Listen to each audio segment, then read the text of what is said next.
நான் ரொம்ப கஷ்டப்பட்டு ஒரு பதிகம் மனப்பாடம் பண்ணி வச்சிருந்தேன். சொல்லிட்டாரு. சொற்றுணை வேதியன் சோதிவானவன் பொற்றுணை திருந்தடி பொருந்த கை தோல கற்றுணை பூட்டியோர் கடலிற்பாய்ச்சினும்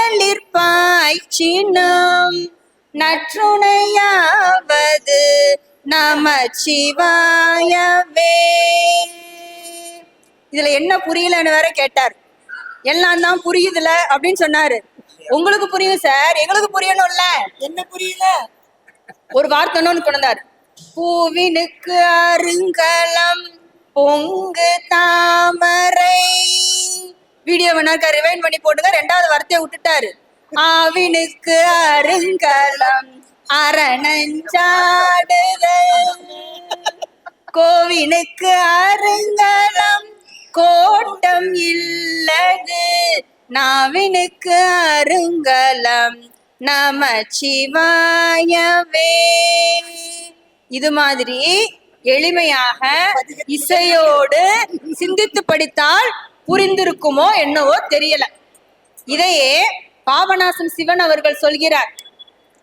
ஒன்றுமே பலனில்லை என்று உணர்ந்த பின்பவர் உண்டென்பார். ஒன்றுமே பலனில்லை என்று உணர்ந்த பின்பவர் உண்டென்பார். ஒவ்வொரு மனிதனும் ஒரு நாள் இந்நிலை எய்துவதுருதி, இதை மறந்தார் அன்று செயலழிந்து அலர் வரும் பொழுது.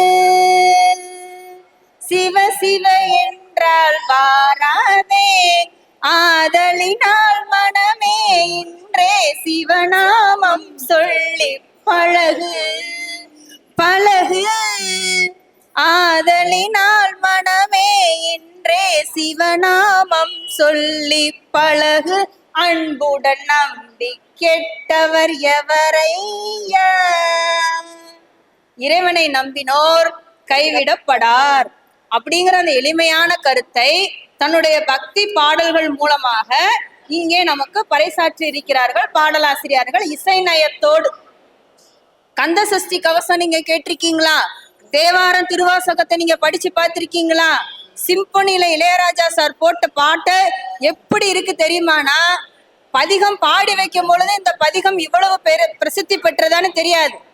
என்னைக்கு நம்முடைய இசையரசர் இளையராஜா அவர்கள் அதை இசையோடு கலந்து கொடுத்தாரோ அன்னைக்குதான் இந்த திருவாசகம் மென்மேலும் உயர்ந்து கேட்போர் உள்ளத்தை மனம் லகிக்க வைத்தது. சிவவாக்கியார் பாடிய ஓடி ஓடி ஓடி உட்கலந்த ஜோதியை இது இந்த பாடலும் இப்பொழுது இசை வடிவமாக வெளிவந்து கொண்டிருக்கிறது. ஆக இசையோடு ஒரு விஷயத்தை நாம் இணைந்து சொல்லும் பொழுது அது அவர்களுக்கு கண்டிப்பாக கேட்பவர்களுக்கு மனதிற்குள் ஒரு தெளிவை மேம்படுத்தும், ஒரு இசை உணர்வை ஏற்படுத்தும். இறைவன் மீது அலாதியான அன்லிமிட்டெட் லவ் உருவாகும் நடுவர் அவர்களை. பார்க்கும் இடம் எங்கும் நீக்கமர நிறைந்திருப்பவன் பரிபூர்ண ஆனந்தனே. இதுதான் வார்த்தை.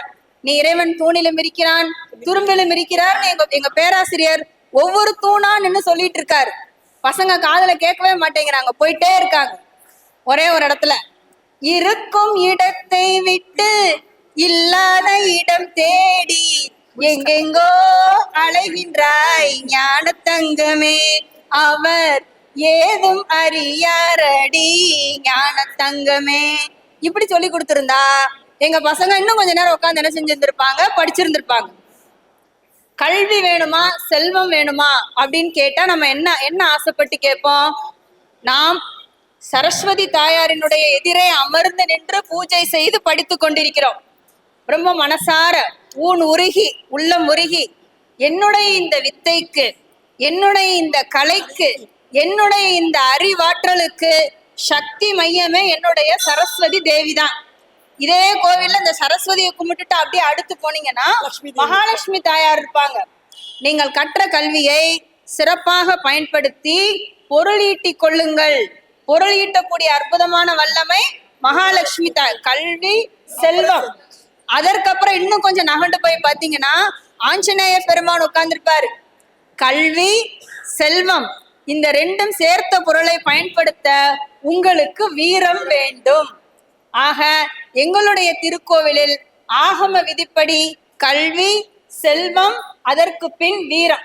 இந்த கல்வியா செல்வமா அப்படின்னு கேட்கும் பொழுது, சென்று வா மகனே சென்று வா, அறிவை வென்று வா மகனே வென்று வா, அறிவுலகம் உன்னை அழைக்கின்றது, ஏதும் அறியாதவன் என்றே நினைக்கின்றது, அரண்மனை வாசல் திறக்கின்றது, அரண்மனை வாசல் திறக்கின்றது. அடுத்த அடி வேண்டாம். கல்வி பயின்ற யாருக்குமே ஆணவம் வரப்போறதில்லை. ஆனால் அங்கே ஆணவம் புன்னகை பொழிகின்றது. சென்று வா மகனே சென்று வா, அறிவை வென்று வா மகனே வென்று வா. அற்புதமான பாட்டு. கல்வி, செல்வம், வீரம் இது எல்லாம் வேணும்னா நீ நல்ல ஒரு குருவினிடத்துல போய் நீ சேர வேண்டும். அது எப்பேற்பட்ட குரு? தன்னை அர்ப்பணித்து தன் மாணவர்களுக்காக, தன்னுடைய குழந்தைகளுக்காக, தன்னுடைய அனைத்து சுக துக்கங்களையும் விட்டு கொடுத்து கற்றுக் கொடுக்கக்கூடிய அற்புதமான குருமார்கள் கிடைத்ததால் நம்ம எல்லாரும் இங்க உட்கார்ந்து என்ன செஞ்சிட்டு இருக்கோம்? பேசிட்டு இருக்கோம். நம் இறைவன் ஆடலரசன், கூத்தனரசன். சிவராத்திரி ஆரம்பிச்சிருச்சுனாலே எங்களுடைய பேராசிரியருடைய போன்ல என்ன பாட்டு ரிங்டோன் வச்சிருப்பா தெரியுமா? பாட்டும் நானே பாவமும் நானே. அத திரும்ப திரும்ப சொல்லுவாரு. பாவமும் நானே பாவமும் நானே பாரு. உடனே அவங்களுடைய துணைவியார் விஜயாத்மா, இல்ல பாவம் இல்லாது பாவம் அப்படி சொல்லுவாங்க. நீங்க படிக்கிறீங்க, கேக்குற நாங்க தாங்க பாவம் அப்படிங்கிற மாதிரி. அதுல அவர் சொல்லுவாரு, இந்த உலகத்தில் இருக்கக்கூடிய எல்லா பொருள்களும் இறைவனுடைய கருணையால் தான் அசைகிறது. அவன் அசையலைனா இங்க எதுவுமே என்ன செய்யாது? அசையாது. அவனன்றி ஓர் அணுவும் அசையாது. நான் அசைந்தால் அசையும் அகிலம் எல்லாமே. அறிவாய் மனிதா உன் ஆணவம் பெரிதா, ஆளவாயனோடு பாட வந்தவனின் பாடும் வாயை இனி மூட வந்ததொரு பாட்டும் நானே பாவமும் நானே. அற்புதமான வரிகள் மூலமாக, இந்த பக்தி பாடல்கள் மூலமாக எளியோர்களும் ஏழைகளும் பாமர மக்களும் கூட அப்படி நேரடியா அப்படி கோவிலுக்குள்ள போய் என்ன செஞ்சிருவாங்க? இறைவனுடைய கால்ல சாஷ்டாங்கமா விழுந்து என்ன செஞ்சிருவாங்க? வணங்குற அளவிற்கு அந்த பாடல்கள் நமக்கு மேன்மை தருகிறது. மார்கழி மாசம் 30 நாளும் பெண்கள் பாவை நோன்பு இருக்காங்க. தளபதி படத்துல நீங்க பாத்தீங்களா? அவர் ராக்கம்மா கையத்தட்டு பாட பாப்பாரு, நடுல வந்து சோபனா ஒரு பாட்டு படிப்பாங்க. இவ்வளவு கவனிச்ச எங்க பேராசிரியர் ஒரு விஷயத்த விட்டுட்டார். புனித்த பூர்வமும் கோவை செவ்வாயில் புலந்திரித்து பணித்த தலையும் அழகா படிச்சு காமிச்சாரா? படிச்சு காமிக்கும் போது அதுக்கு பின்னாடியே ஒரு மியூசிக் வரும். அடி ராக்கம்மா கைய தட்டு அப்படி சொல்லிட்டு இறைவனுடைய பஜனையை முடிகிற வரைக்கும் வராது. இந்த பாடலை படிக்கும் போது, இறைவனுடைய பஜனையை கேட்கும் பொழுது சும்மா உட்கார்ந்து கேட்காதீங்க, கை தட்டி தட்டி என்ன செய்யுங்க? கேளுங்க. இறைவன் கிட்ட நீங்க பஜனை பாடுவது உங்களுக்கு மிகச்சிறந்த ஆற்றலையும் உங்களுடைய பிறவிக்கு மிக பிறந்த முக்தியையும் தரும் என்று மிக அற்புதமாக கூறியிருப்பார். புறந்தூய்மை நீரான் அமையும், அகந்தூய்மை வாய்மையார் காணப்படும். திருக்குறளை நாம் மிக ஆழமாக எடுத்து படித்திருக்கிறோம். திருக்குறள்ல 1330 குறளை வள்ளுவ பெருமகனார் நமக்கு தந்திருக்கிறார். இதுல என்னைக்காவது நான் சொல்கின்ற இந்த குறளை நீங்க தேடி பாருங்க. அந்த குறளினுடைய எண் மகத்துவத்தை பார்த்தாலே இப்படியா அவர் எழுதியிருக்கிறாருன்னு வியந்து போவோம். 247வது குறள். 247வது குறள். அருள் இல்லாருக்கு அவ்வுலகம் இல்லை, பொருள் இல்லாருக்கு இவ்வுலகம் இல்லாகி ஆங்கு அப்படின்னு எழுதியிருப்பார். 247ங்கிறதுக்கும் இந்த திருக்குறளுக்கும் அப்படி என்ன சம்பந்தம் அப்படின்னு பார்த்தா, எதெல்லாம் வந்து எமர்ஜென்சியா எப்பயுமே கிடைத்து கொண்டே இருக்கும். 24x7 24x7 நீங்கள் ஓய்வில்லாமல் உழைப்பில்லாமல் தொடர்ச்சியாக என்ன செய்யலாம்? நீங்க நியூஸ் சேனல் பார்த்துக்கிட்டே இருக்கலாம்.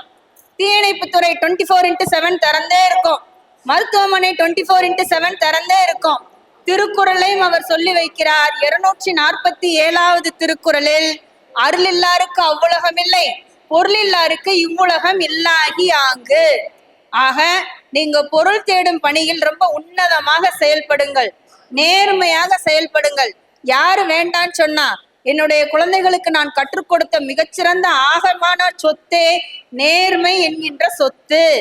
ஆனா 58 வயசுல இல்ல 60 வயசுல இப்ப ரிட்டையர்ட் ஆயிருவீங்க. அதுக்கப்புறம் என்ன பண்ண போறோம்?